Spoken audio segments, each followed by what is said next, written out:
신약 81쪽, 82쪽 부분에 마가복음 14장 53절에서 65절 말씀까지입니다. 찾았으면 한 목소리로 함께 읽도록 하겠습니다. 그들이 예수를 끌고 대제사장에게로 가니 대제사장들과 장로들과 서기관들이 다 모이더라. 베드로가 예수를 멀찍이 따라 대제사장의 집 뜰 안까지 들어가서 아랫사람들과 함께 앉아 불을 쬐더라. 대제사장들과 온 공회가 예수를 죽이려고 그를 칠 증거를 찾되 얻지 못하니 이는 예수를 쳐서 거짓 증언하는 자가 많으나 그 증언이 서로 일치하지 못함이라. 어떤 사람들이 일어나 예수를 쳐서 거짓 증언하여 이르되 우리가 그의 말을 들으니 손으로 지은 이 성전을 내가 헐고 손으로 짓지 아니한 다른 성전을 사흘 동안에 지으리라 하더라 하되 그 증언도 서로 일치하지 않더라. 대제사장이 가운데 일어서서 예수에게 물어 이르되 너는 아무 대답도 없느냐? 이 사람들이 너를 치는 증거가 어떠하냐 하되 침묵하고 아무 대답도 아니하시거늘 대제사장이 다시 물어 이르되 내가 찬송받을 이의 아들 그리스도냐? 예수께서 이르시되 내가 그니라. 인자가 권능자의 우편에 앉은 것과 하늘 구름을 타고 오는 것을 너희가 보리라 하시니 대제사장이 자기 옷을 찢으며 이르되 우리가 어찌 더 증인을 요구하리요? 그 신성모독하는 말을 너희가 들었도다. 너희는 어떻게 생각하느냐 하니 그들이 다 예수를 사형에 해당한 자로 정죄하고 어떤 사람은 그에게 침을 뱉으며 그의 얼굴을 가리고 주먹으로 치며 이르되 선지자 노릇을 하라 하고 하인들은 손바닥으로 치더라. 아멘. 할렐루야. 우리 옆에 계신 분과 함께 인사 나누시겠습니다. 사랑합니다. 축복합니다. 우리 영상 라이브로 예배드리신 분과 인사합니다. 사랑합니다. 축복합니다. 네, 감사합니다. 이제 성산교회 홈페이지도 이제 만들어졌습니다. 홈페이지에 들어오셔서 지난주 설교도 이렇게 들으시고 또 사진도 있고요. 여러 가지 부분들이 있습니다. 한번 보시면서 또 이것으로 인해서 우리 성산교회가 우리 하나님 앞에 보시기에 더 좋은, 더 기뻐하시는 교회로 나아가도록 그렇게 함께 기도해 주셨으면 좋겠습니다. 오늘 예수님께서 제자들이 다 버리고 예수님을 떠나갔는데요. 그 중에 베드로가 예수님이 어떻게 될까 하는 그 심정이었던 것 같아요.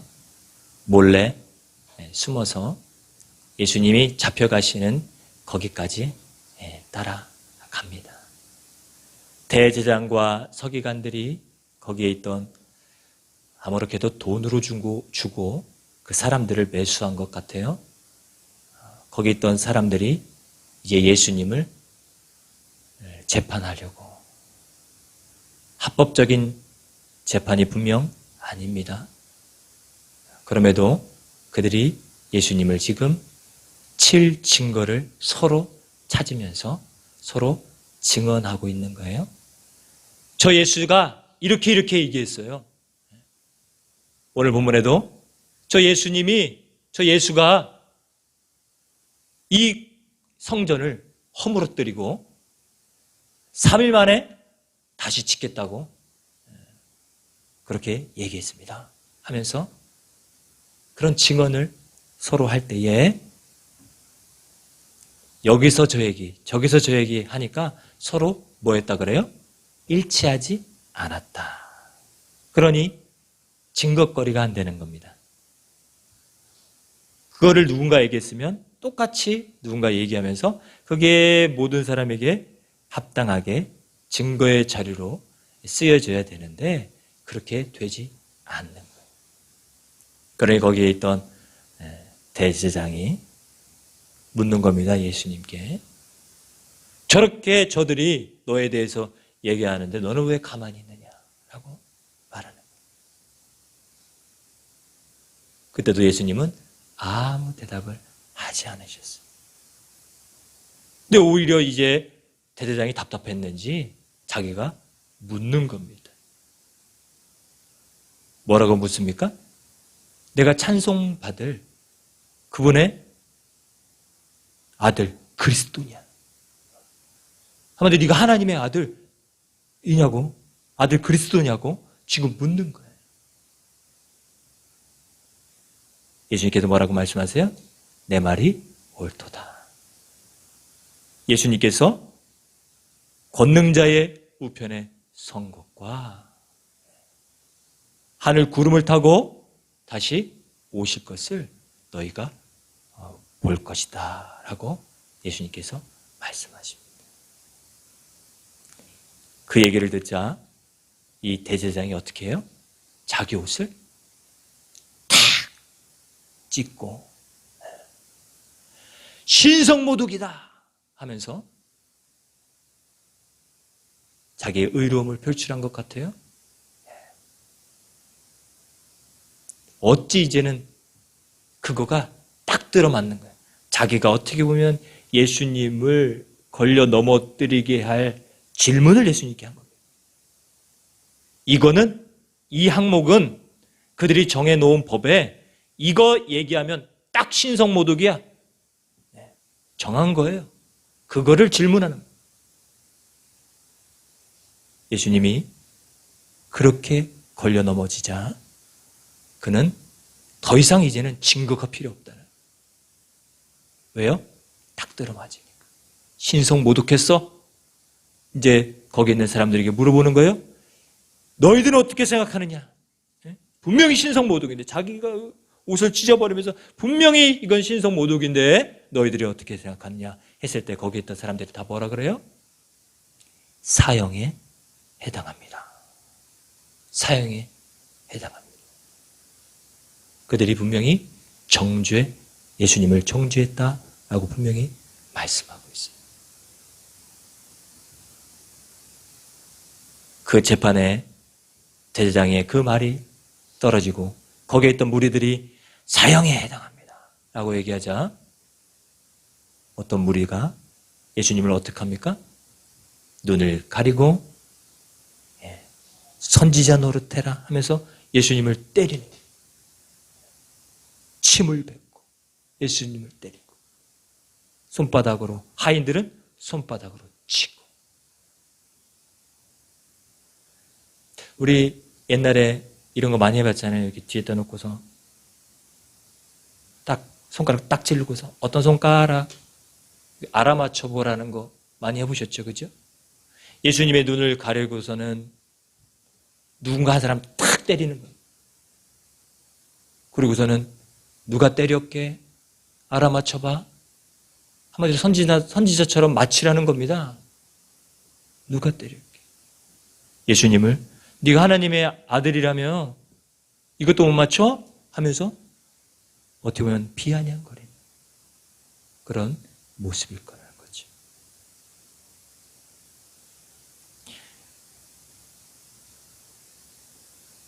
오늘 이 대제사장들과 거기 있던 예수님을 향하여 비난했던 그 무리들,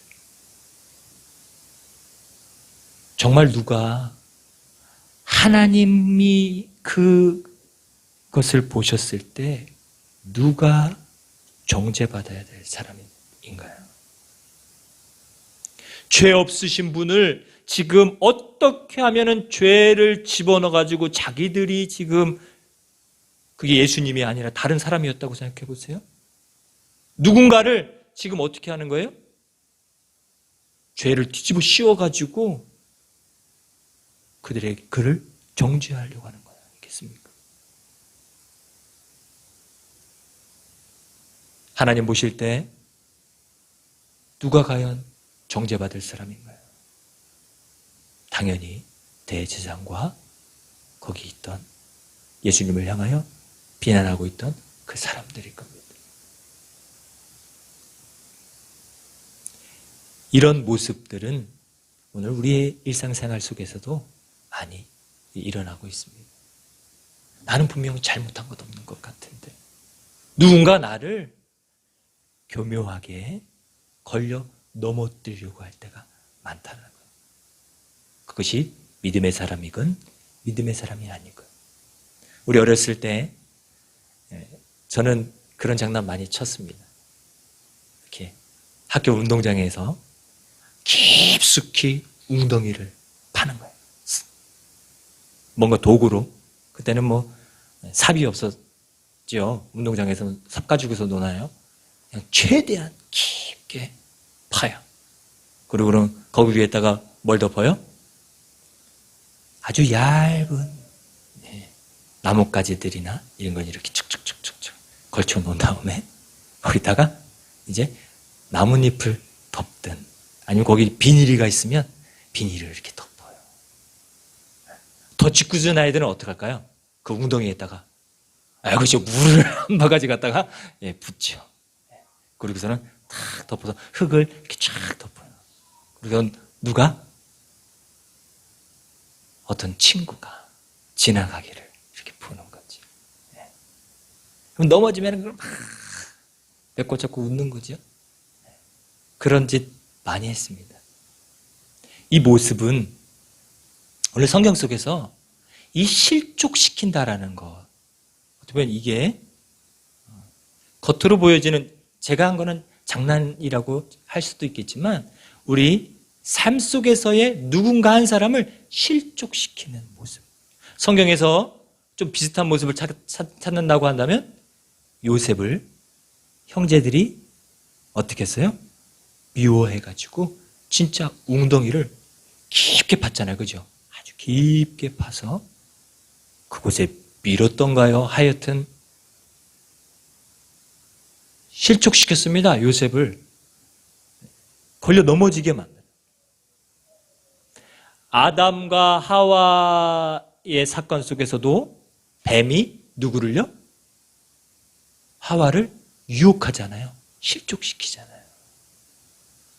넘어뜨리려고 교묘하게 다가와서 보암직도 하고 먹음직도 할 만큼 그것에 대해서 이렇게 얘기하는 거예요. 걸려 넘어뜨리려고 최대한 모든 수단과 방법을 다 동원해서 그를 넘어뜨리게 만들려고 하는 모습. 그것은 어떻게 보면 사단짓이라고 할 수 있어요. 사탄짓. 오늘 우리의 삶 가운데도 이 사탄짓 하는 사람들도 있다니까요. 심지어 교회 안에서도 제가 요 며칠 전에 어떤 목사님과 개척교회 목사님이시래요. 그래서 어떤 목사님을 통해서 만난 거예요. 그냥 그분이 알아서 만난 건 아니라 차를 마시면서 우연히 만나게 됐어요. 근데 만나면서 얘기를 하는데 교회를 어떤 성도님이 그 개척교회를 찾아오시더니 열심히 신앙생활 하시더라고요. 새벽 예배도 안 빠지시고. 그리고 자기가 저기 예식장도 가지고 있다라고 하면서 자기의 부를 이렇게 얘기를 해요.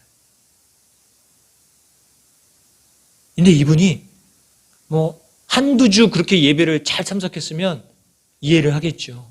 한 2, 3년을 그렇게 꾸준히 신앙생활 잘 하신. 이제 그때부터 이분이 본색을 드러내기 시작하는 거예요. 성도들에게 내가 이런 사업이 있는데 이 사업이 너무 잘 될 것 같은데 5천만 원 좀 꿔주세요. 그러니까 2, 3년 동안 신앙생활을 했으니까 얼마나 그분에 대해서 나는 저분을 좀 잘 알 것 같아요. 그래서 돈을 꿔준 거예요. 왜 그 교회가 이분이 어떻게 했을까요? 야밤도주하듯이 도망가 버렸어요.